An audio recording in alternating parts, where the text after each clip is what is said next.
উদ্দীপকে বর্ণিত পরিস্থিতির সাথে তোমার পাঠ্য বইয়ের কোন গল্পের মিল রয়েছে? প্রশ্ন ক নম্বর প্রশ্নের উত্তরে তুমি সরাসরি গল্পটির নাম লিখবে। খ নম্বর প্রশ্নে গল্পের মূল বিষয়বস্তু ব্যাখ্যা করবে। গ ও ঘ নম্বরে উদ্দীপকের সাথে গল্পের মিল ও অমিলগুলো বিশ্লেষণ করবে। আসসালামু আলাইকুম সুপ্রিয় শিক্ষার্থীবৃন্দ, জাহিদস লার্নিং হাবের পক্ষ থেকে তোমাদের সবাইকে স্বাগতম। আর নয় মুখস্থ সৃজনশীল প্রশ্ন। আজকের এই ভিডিওতে বিস্তারিত আলোচনা ও গুরুত্বপূর্ণ টিপস তোমাদের সাথে শেয়ার করব। শিক্ষার্থীরা, তোমরা কে কে সৃজনশীল প্রশ্ন মুখস্থ করতা কমেন্ট সেকশনে জানিয়ে দাও। গুরুত্বপূর্ণ বিষয়বস্তু এক নজরে জানিয়ে দিই। আজকের এই ভিডিওতে আমরা যা জানবো: গদ্য অংশের সৃজনশীল প্রশ্নের উত্তর কিভাবে লিখতে হয়, পদ্য অংশের সৃজনশীল প্রশ্নের উত্তর কিভাবে দিতে হবে, আগে কোন অংশ দিয়ে সৃজনশীল প্রশ্ন শুরু করব, আর বর্ণনামূলক প্রশ্নের জন্য আলাদা করে কি কি পড়ব। শিক্ষার্থী, তুমি যদি আজকের এই ভিডিও ক্লাসটি মনোযোগ সহকারে সম্পূর্ণ দেখতে পারো, তাহলে আশা করছি সৃজনশীল প্রশ্নের উত্তর নিয়ে তোমার আর কোনো ঝামেলা হবে না। সম্পূর্ণ ভিডিও ক্লাসটি মনোযোগ সহকারে দেখার চেষ্টা করো। সর্বপ্রথমে জেনে নাও সৃজনশীল প্রশ্নটা কি। সৃজনশীল প্রশ্ন হলো এমন এক ধরনের প্রশ্ন যেখানে তোমার নিজের চিন্তা ভাবনা এবং বিশ্লেষণ করার ক্ষমতা কাজে লাগাতে হয়। এই প্রশ্নগুলো সাধারণত পাঠ্য বইয়ের বিষয়বস্তুর উপর ভিত্তি করে তৈরি করা হয়, কিন্তু এর উত্তর সরাসরি বইয়ে পাওয়া যায় না। তোমাকে বিষয়বস্তু ভালোভাবে বুঝে নিজের ভাষায় উত্তর লিখতে হয়। তাহলে মূল কথাটি হচ্ছে বিষয়বস্তু তোমাকে ভালোভাবে বুঝতে হবে এবং তার নিজের ভাষায় উত্তর লিখতে হবে। কেন সৃজনশীল প্রশ্ন এত গুরুত্বপূর্ণ? সৃজনশীল প্রশ্ন কেন এত গুরুত্বপূর্ণ? কারণ এরা তোমাকে মুখস্থ বিদ্যার পরিবর্তে বিষয়বস্তু বোঝাতে সাহায্য করে। এর মাধ্যমে তুমি কোনো বিষয়কে গভীরভাবে চিন্তা করে শেখো এবং তোমার বিশ্লেষণ ক্ষমতা বাড়ে। এখানে পয়েন্ট টু বি নোটেড, বিশ্লেষণ করার ক্ষমতা হচ্ছে সৃজনশীল প্রশ্নগুলো তোমাকে কোনো বিষয়কে বিভিন্ন দিক থেকে বিশ্লেষণ করতে উৎসাহিত করে। বাস্তব জীবনের সমস্যা সমাধান, এ ধরনের প্রশ্ন তোমাকে বাস্তব জীবনের সমস্যাগুলো সমাধান করতে সাহায্য করে। তুমি যখন কোনো বিষয় ভালোভাবে বুঝতে, তখন সেই জ্ঞান ব্যবহার করে যে কোনো সমস্যার সমাধান করতে পারবে। বোঝার ওপর জোর, সৃজনশীল প্রশ্ন মুখস্থ করার পরিবর্তে বিষয়বস্তু বোঝার ওপর জোর দেয়। শিক্ষার্থীরা, তোমরা কে কে সৃজনশীল প্রশ্ন মুখস্থ করতা কমেন্ট সেকশনে জানিয়ে দাও। এবার হচ্ছে বাস্তব উদাহরণ, যে তুমি কিভাবে সৃজনশীল প্রশ্নটাকে কাজে লাগাবা। বিভিন্ন পরীক্ষায় আসা কিছু সৃজনশীল প্রশ্নের উদাহরণ নিচে দেওয়া হলো। যেমন, তোমার দেখা একটা গ্রামীণ মেলা এবং বইয়ের দোকানে কি কি পার্থক্য আছে তা ব্যাখ্যা করো। বৃষ্টির দিনে তোমার অভিজ্ঞতা লিখে জানাও। এই প্রশ্নগুলো তোমাকে তোমার নিজের ভাবনা এবং অভিজ্ঞতা থেকে উত্তর দিতে উৎসাহিত করে। পাঠ্য বইয়ের ওপর স্পষ্ট ধারণা, তোমাকে অবশ্যই কিন্তু সৃজনশীল প্রশ্ন লেখার জন্য যেটি করতে হবে, সৃজনশীল প্রশ্নের উত্তর লেখার প্রথম ধাপ হলো পাঠ্য বই ভালোভাবে পড়া।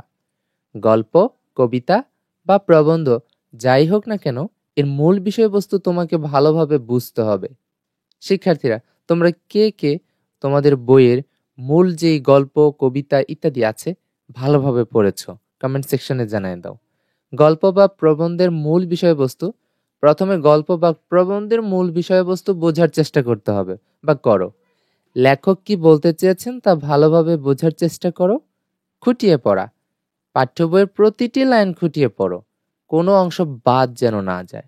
আর শিক্ষণীয় পড়া, যেমনটি হচ্ছে প্রতিটি গল্প বা প্রবন্ধের কিছু শিক্ষণীয় বিষয় থাকে, সেগুলো চিহ্নিত করার চেষ্টা করো। এতে করে তোমার সৃজনশীল প্রশ্নটা খুব সহজ হয়ে যাবে। এবার হচ্ছে উদ্দীপক কি। উদ্দীপক হলো এমন একটি ছোট গল্প বা অনুচ্ছেদ যা প্রশ্নের সাথে দেওয়া থাকে।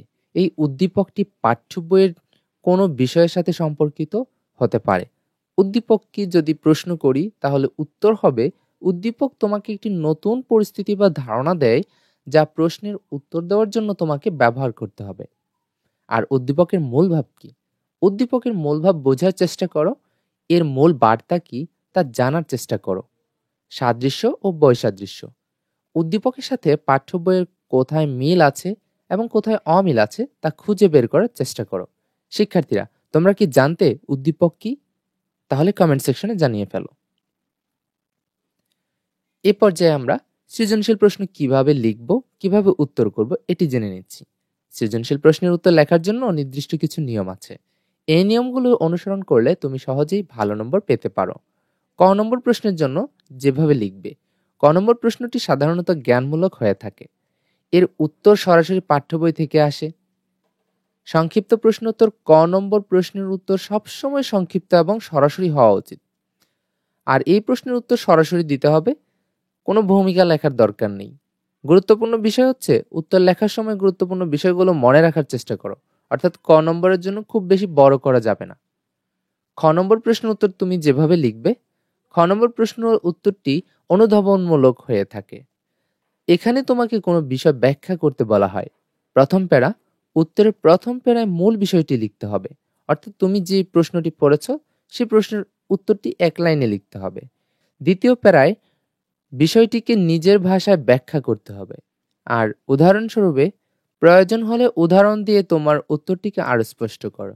যদি সেখানে উদাহরণ দেওয়া সম্ভব হয় তাহলে সেখানে উদাহরণ দিতে পারো।